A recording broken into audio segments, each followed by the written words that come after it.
Hi guys, just a reminder that voting for the next champion to 100 is now open. There are 5 champs on your screen at the moment. If you comment which one you want to see in the next series to 100 down below, then that will count as a vote.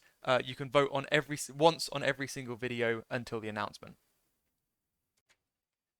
You can vote once on every single video from now until episode 25, and after that, we'll be announcing the winner.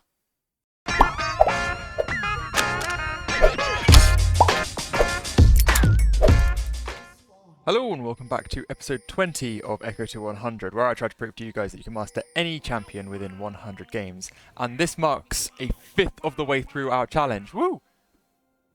Super happy, having so much fun. It's just such a joy. I love it. I love YouTube. YouTube's great. So yeah, back on the replay files. I am actually, probably as we speak, currently on holiday. So I've had to play these games beforehand. Which is why we're doing replay files again. So as soon as I'm back from holiday, which will be the end of the weekend, we'll be doing some live games again. So keep an eye out for those. But for now, replay files is good. Gotta admit, we were pretty tired when we played this video. So there are a few mistakes that we make. But they're quite good teaching points. And it's also still quite a good game. And it just shows you how just being really consistent can win you games, even if it's a fairly inactive game. This game is fairly inactive for a while, and then it actually gets quite crazy later on. So we start bot side. So we're against the Yi jungle, and that's... If anything, he has the upper hand in the first fight. He's got lethal tempo as well, so he probably wins the early fight. So I want to stay away from that. And also there's a Gnar Aurelia in top lane, and the Gnar can play pretty safe. I don't think that's a volatile matchup at all. So we'll path down bot side, where we've got the Tristana and the Nautilus against the Xayah and Rakan. With the Nautilus engage, he's a lovely chap to gank. And then in the mid lane we've got the Katarina and the Veigar. Katarina is notoriously difficult to gank and kill and play against and play. Full package there. And yeah, as I said earlier, we are against the Yi. So this game we've taken the standard rune set. We've got the Dark Harvest, Sudden Impact, Eyeball Collection, Ultimate Hunter, and then we've got the Triumph and the Legend Tenacity. The rune set I've been running recently, and I've been really enjoying it. And I think later on in this game we actually use our ult twice in a fight, which is just nuts, and I love it with the Ultimate Hunter. So fairly quick clear here. Ekko's first clear isn't the best. We slightly missed our W there. So here, I think probably going Gromp and then Scuttle would be better. Just because Gromp gives a little bit more XP, it'll give me health as well in case the Yi is there and he starts jumping on me. But it looks like we're just going for a full camp clear anyway. We smite that, and the Aurelia starts getting her first of many kills. So the Aurelia on the other team is a bit of an issue. So it'll be good to see how we overcome that as well. So the Yi is here. He looks like he's going for an invade. He's managed to take the Scuttle Crab already. I get that just to ping it out to bot lane that he's there. And I start to back so I can buy and head up to top Scuttle and see if we can snack that up before the Yi gets there. So quick buy. We managed to get the blasting run we E in the wrong direction. That must have been a map pop. And we start moving towards the top side.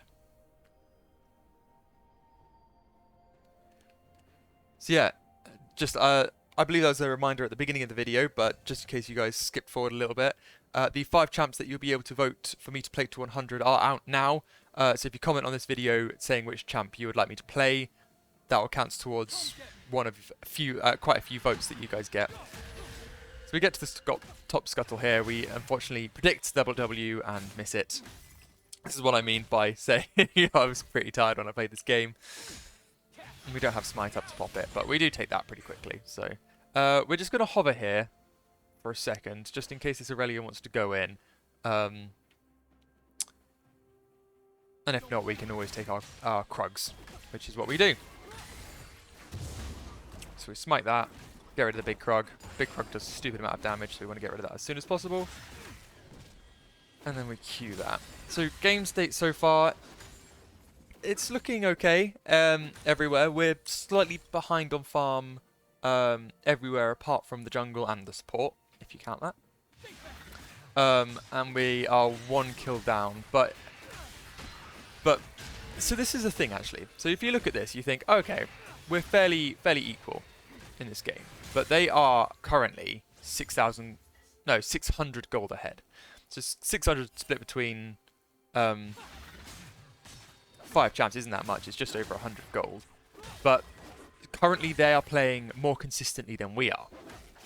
So we need to change that. And we're doing fairly well on our part, as we've got 300 gold more than the Yi in total at the moment. He spent a little bit. I believe he spent a little. He spends a long while waiting in bushes this game. So I assume he's probably waiting. As soon as he came into my jungle, he's probably waiting in that bot brush to see if he can gank that lane unsuccessfully and then backing. So we just smite that. See if we can get our chilling smite as soon as possible. Bot lane has backed off, unfortunately, just as we arrived. So we've just full cleared, and we're just gonna back again. Or are we?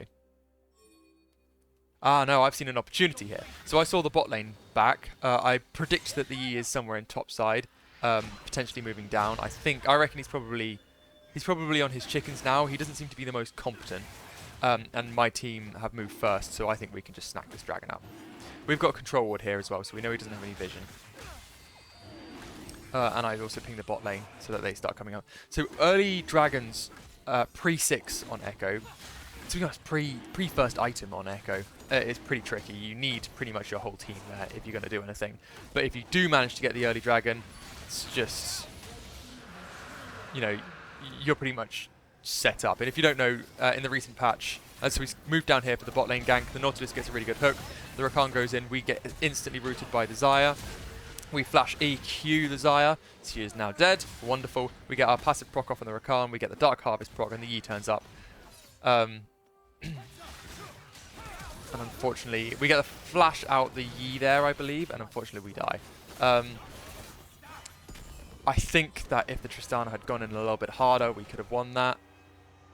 If the Nautilus had hooked as well. We were on comms this game, something to be noted. So that is what the Nautilus wanted to go in, and the ADC wasn't sure. And it was, to be honest, it was a coin flip play, so I understand why they didn't do it. But we do get a death for that. But we get the fast base, you know, silver linings, and we get the Hextech Alternator, which is great. We're 2 components into our mythic item, and then we'll move back and snack up our red buff. So the Aurelia is currently 2-0. 20 farm ahead. You know, it's not unrecoverable, definitely. Things in this game are rarely unrecoverable, especially when you're playing and we miss our second W. I see if I can usher it in, but it's just not having it. Yeah, games, especially on Ekko, are rarely unrecoverable, because you are just such a late game scaling menace.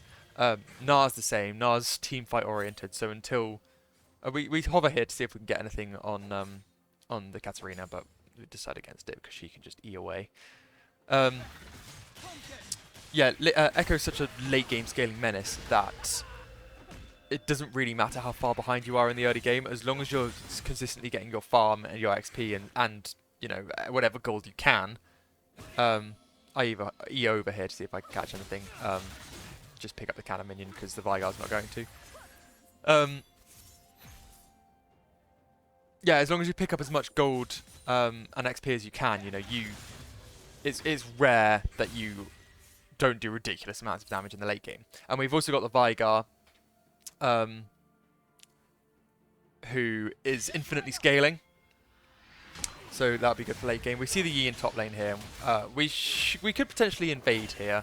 I think that would have been a good idea because we've got our Krugs up in top lane, so he'll probably be taking those.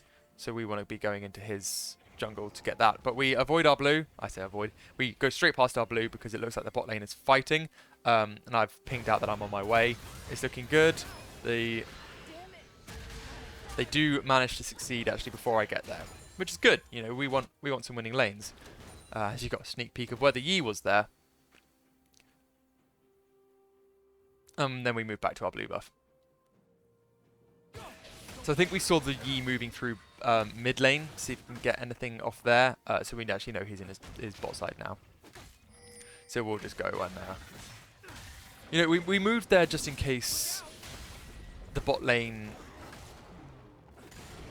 do end up on the back foot.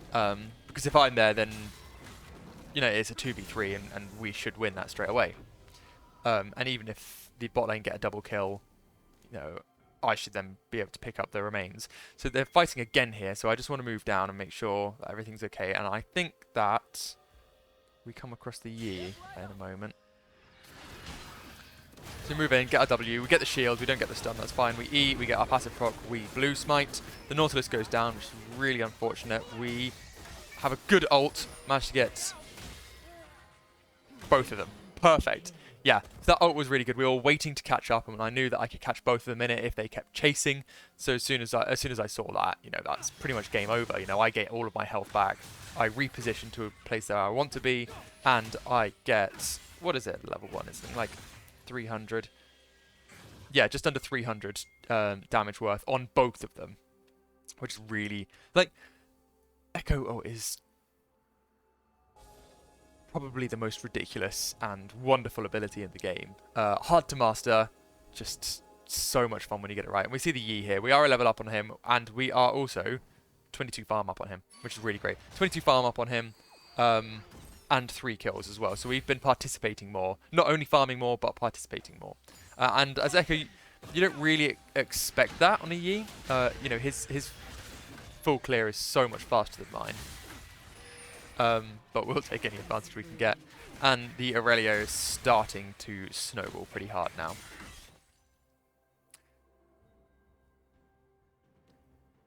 As we begin to move up. I don't know if moving up here is the best idea. Dragon is up, and we already have 1. So the Aurelia starts to move. I start to back out because it's me v her. We're both on 3 kills, but she's on significantly more farm than me. She's also got Blade of the Ruin King, which is a very good item at the moment. And yeah, we just, if anything, we just want to hold the wave, but it looks like it's already gone. So we'll just go back to our Krugs. That's fine. Which the Yi didn't snack up. Which, so all of these little things that the Yi's doing, that we're seeing the Yi doing and not doing, is just telling us that this Yi isn't the most competent of junglers. So we throw our W out, the Aurelia is fairly pushed up, and the Gnar scares her off a little bit. And they've got a ward here. We know they had a ward here, which is why I hit my sweepers. I remember too late.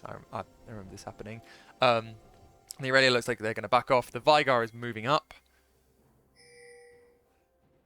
And we're just holding this just in case. But no, nothing here. So instead, we see the Yi get the dragon. We'll go for the Herald. That's fine. Get us some more gold. Yeah, as Ekko, you know, either objective's fine. Like focusing, like if you focus for the late game and get the dragons early, that's fine. You know, you're playing for the late game. If you can, though, get the heralds, because if you accelerate your 2-item power spike, then you're pretty much in the late game already. You know, if we pop this on a tower before platings, we don't get it off this game. We're already, oh, actually, no, we might do. We've still got 2 minutes left before platings drop, but I'm not sure if we do manage to get it off beforehand. And then we just go into we know that the Yi's incompetent, so we'll go in and just test it a little bit more. So you see he's got Gromp up, and this is now my Gromp. My Gromp. Perfect. And my Wolves. We see the Yi bot side here. We would have backed out normally if we hadn't spotted the Yi, but we see him bot side, so we know that this is safe to get. We see the Aurelia also pathing back to top lane, so no one's contesting this. No one's like reading the body language of top lane and mid lane, you can see that no one knows that we're there. And we see the Katarina use her E, so we want to see if we can get something off here as well. The Veigar's just over half health, so we know she's going to try something. We get the shield, we E, we Q, we get our proc. She dives onto tower. Fortunately, the Veigar gets dead, but so does the Katarina. And you know, that's I consider that a fairly worth trade. Veigar gets some good stacks. We do drop Herald, but just as the Aurelia comes, which is really sad, we do get our... And we just see how much damage that the Aurelia is doing at the moment. We see if we can get the ult off. We're just out of range for it, but we do get the platings actually, which is really good. So we're 4-1-0 at the moment. The Katarina trade I think was worth it because the Veigar gets stacks, I get stacks of Ultimate Hunter and Dark Seal, and also I get to push in the wave to deny the Katarina, and then even drop Herald. So her tower is currently, you know, almost dead. So no, that was a really worth trade, and we pick up a red and our Raptors as well. So this is what I mean just by playing consistently. Go for the ganks that are... It's the 80% rule, right? So if you look at a gank and you think to yourself, you know, there isn't an 80% chance of success here. You know, there's a good chance that nothing's going to happen, and there's a good chance that one of us, or there's a good chance that one of us is going to die. You know, you don't go for it. You continue farming. You go for the certainties, right? So if you see a lane that's like, right, if I go in here, that's an 80% chance that they're going to die, and we're going to pick something up. That they are the ones that you go for. So we come out of base here, we pick up our rocket belt, we pick up our boots, and we pick up our sheen. This is like the semi-power spike of Ekko. You know, the full power spike comes obviously when you get the full Lich Bane, but the sheen itself is like a mini Lich Bane. Currently it's giving 84 attack damage as well, so it's a bit different, and it scales with attack damage as well, I think. So when you get Lich Bane, it amplifies that and it converts it to magic damage as well. I decided here, so the reason I'm running the whole way across map is because I want to see if I can shut down this Aurelia.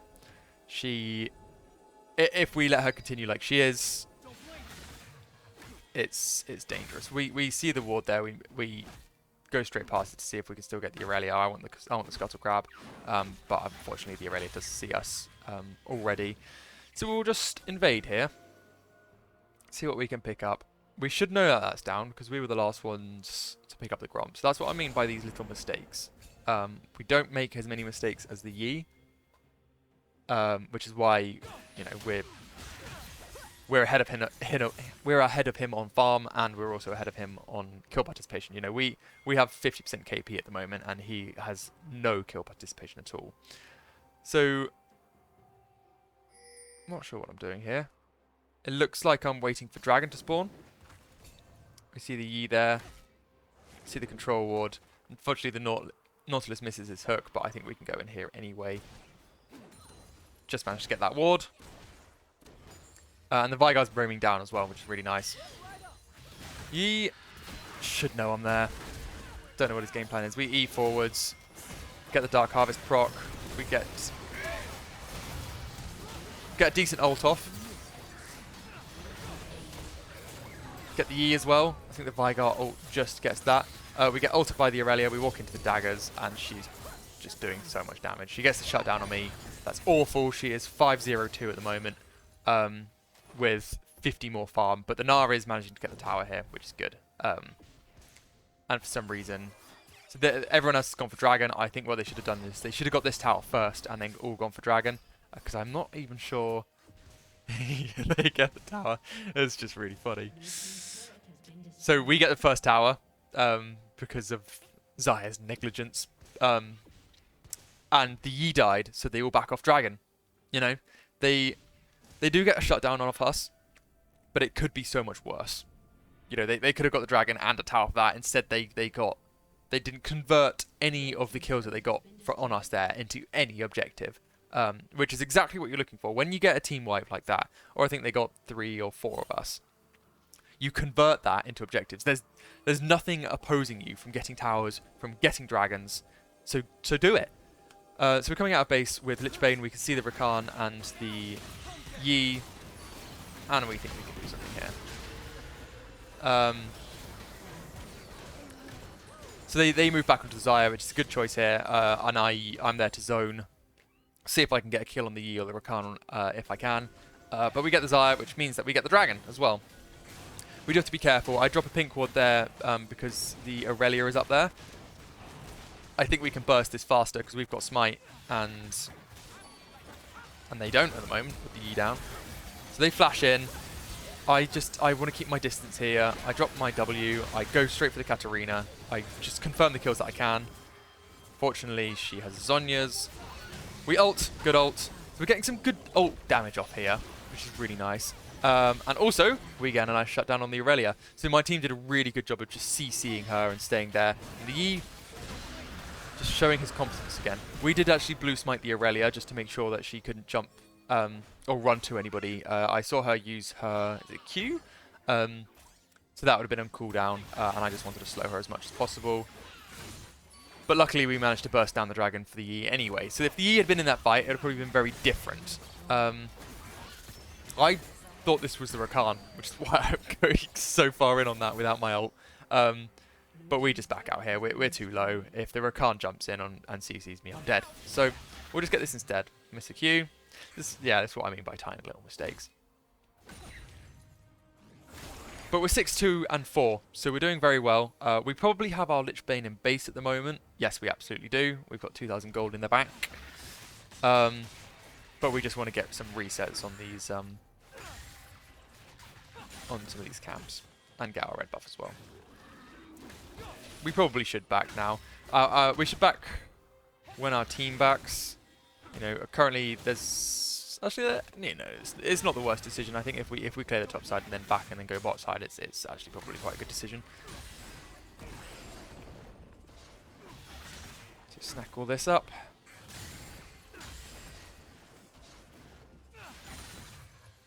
And the drawback, nice. I think we should back it. Yeah, there we go. So we've got the nice trick or treat Ekko skin. And this is the first game that I managed to get it in. So we see them trying to siege mid lane here. The mid lane tower is quite low, so I do want to defend this. It doesn't look like they need my help. The Veigar is now doing quite well with the highest bounty on our game. 4-2 and 4. Crown of the Shattered Queen. Very good item on Veigar because you don't need the extra AP. You get that in your passive, so you may as well go for the defensive ability. And there we go. We have Lich Bane, and something to note here as well is everyone who I consider a threat on their team is AD. Being currently the Xayah and the Aurelia. So we do want Zhonya's this game. So that's something that we are doing different from the usual build. Normally we would be building Rabadons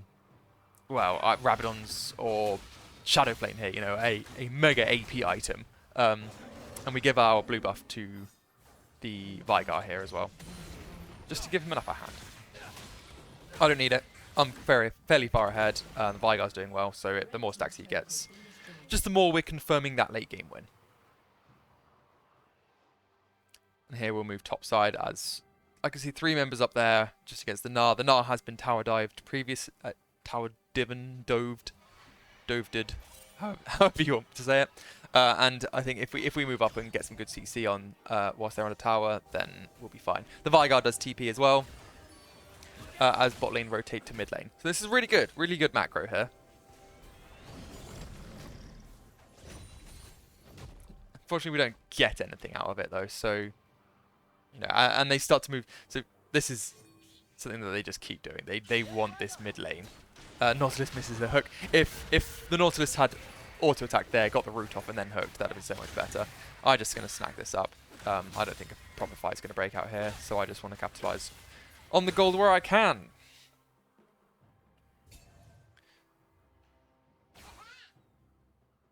Yeah, Gnar moves top to pick up that wave. That's good. I was going to move up there. I saw the Aurelia moving, so I didn't want to, and I can see that she's in my chicken's pit at the moment, so we'll just move down. We don't have any camps up at the moment, which is why we're just sort of hovering here.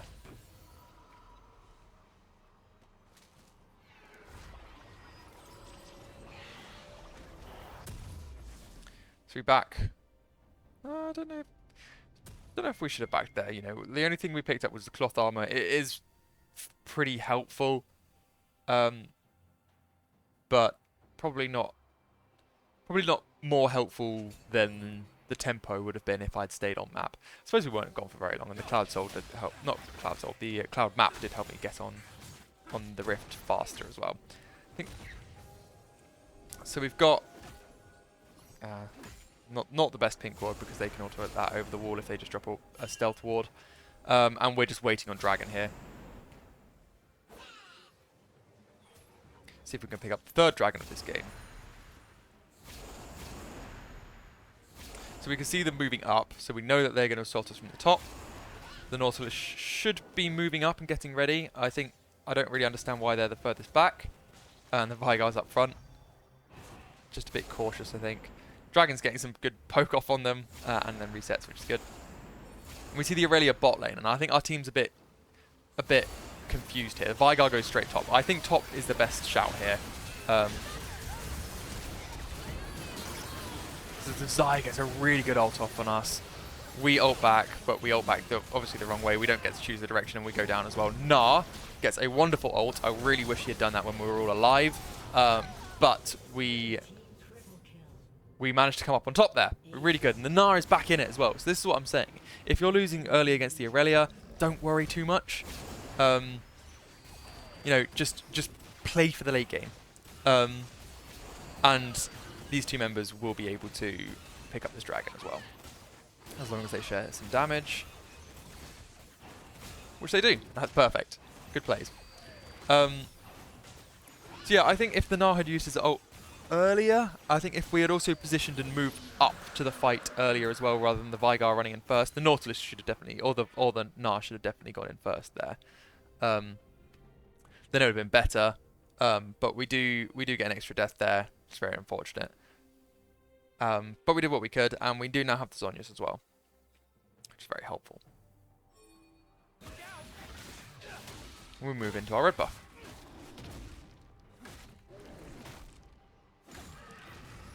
So something I want to note here as well. I'm just going to have a look at gold. Okay. We're not quite the highest in the game. We are about 200 gold behind the leaders, which is the Tristana and the Aurelia. So we actually, you know, we're doing well in the jungle, especially early to mid game Ekko as well. We're hitting the late game now. So this is just it's the best way to play Ekko. Just play so consistently, and you get that just from playing game after game. Unfortunately, the Zai managed to pick that up. That's really sad. No, I could have used that 126 gold and all the XP that came with it. But I didn't want to waste Smite. I wasn't sure if we're going to get into a fight anytime soon. But we do have 2 charges, so I probably should have done it. So Vygar gets a good cage off. I'm baiting here. Unfortunately, he's so close to killing the Vygar. The Aurelia gets a good stun off. He doesn't sit in my W, which I'm really sad about. We ult out, and we flash out as well. Yeah, we could have gone in earlier. I mean, there's a few things that could have changed there. I think if we'd gone in earlier, I think there's a good chance that we would have been CC'd and dead anyway. I think if the Vygar had stayed in the W, we could have potentially saved him. We could have potentially got the kill, you know. Realistically, I'm not sure either of them would have it. I'm not sure how close the Nautilus was, and we kind of need the Nautilus to be able to kill. Or we need some hard CC on the Aurelia to be able to kill her, because she's currently got ridiculous sustain. She's quite tanky because she's got Frostfire Gauntlet. We just see this and we want it. See, we just burst that down. We're not too worried. We've got a team to follow up. We've got Zhonya's if we need it. And we've got our ult up as well. We get a double kill. That's great. We ult back.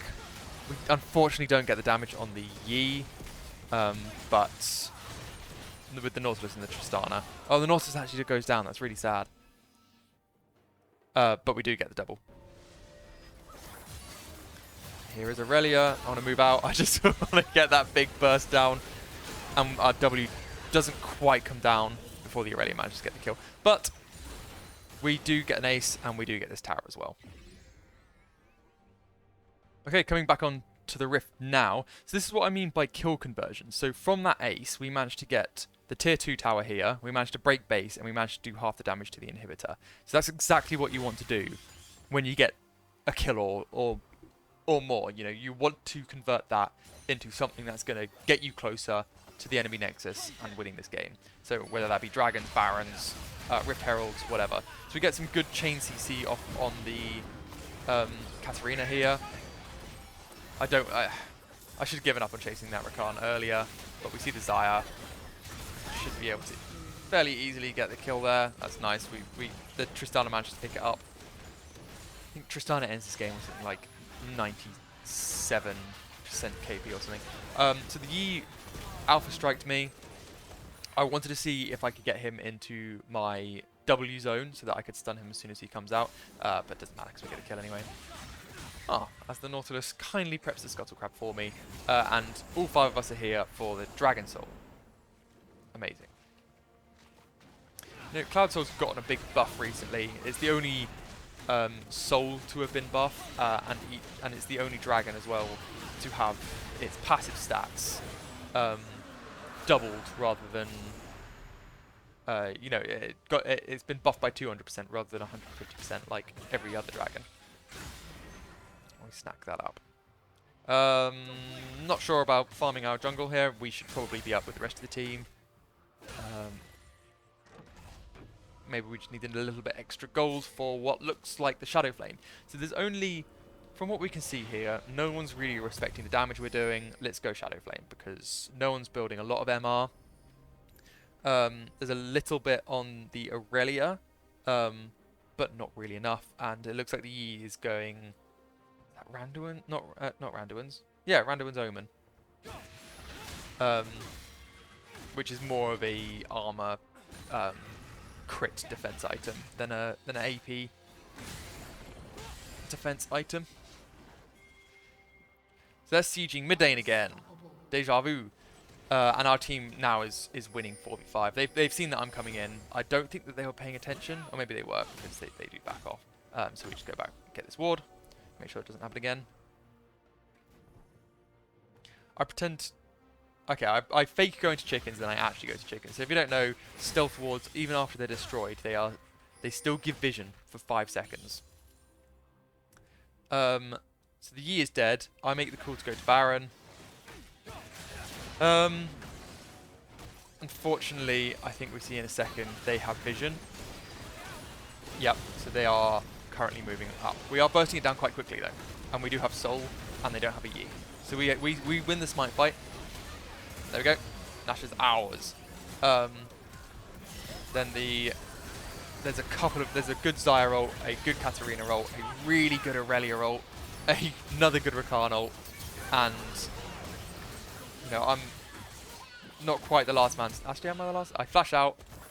Yeah, I'm the last man standing.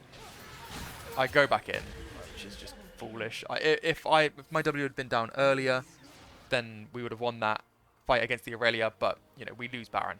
Bad decision. Not well made. Not consistent. We should have just pushed our advantage there. Okay, respawned again, and just as I said, this time they actually converted the kills into 1 tower, 2 tower, 3 tower, which is really bad for us because they had objective bounty on every single one of those. You can see from the gold that we're still 5,000 gold ahead, so we are very far ahead, and they still have objective bounties. But you know, they've closed the gap significantly just because of that fight. We have dropped all of our shutdown on our champions now. You know, we haven't lost it, but if we throw like that again, then we will lose the game. You know, they'll just run through mid and end. So we hide here. They know I'm here. Really sad. I stall whilst our team gets the kill up there. Excuse the camera.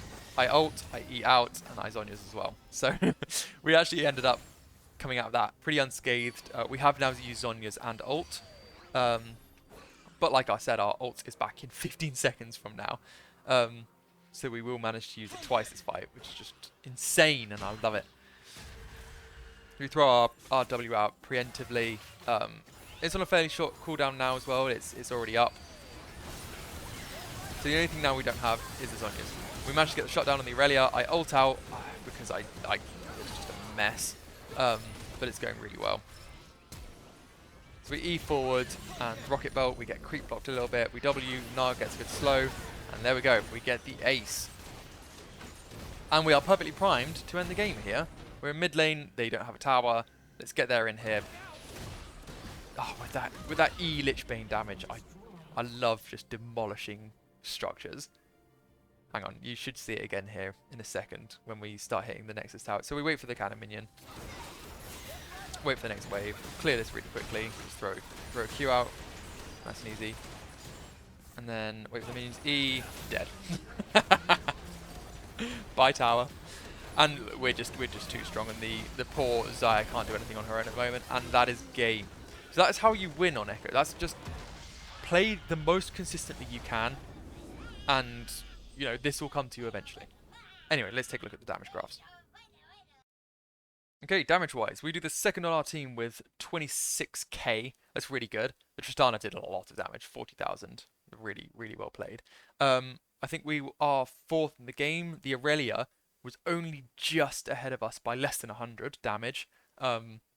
Makes me want to get another E off. Really, really frustrating, but oh well. And the Xayah also does a fair amount of damage. These two were skirmishing a lot in the bot lane, which is, you know, they were getting damage off on each other from minute, 1.5. Runes-wise, we get 20 souls harvested, just under 2,000 damage dealt. We get 1,000 bonus damage from sudden impact, and the rest of the stats are really just standard. 30 eyeballs, 5 stacks, good amount of health restored, and a good amount of gold. That's really nice, and Legend Tenacity coming in at 1340. Anyway, if you've enjoyed today's game, please drop me a like, a subscribe, or a comment. It really helps. If you want to vote in which champion I'll be taking to 100 next, please do that in the comments below as well. I've been Smackjack, and I'll see you guys in the next one.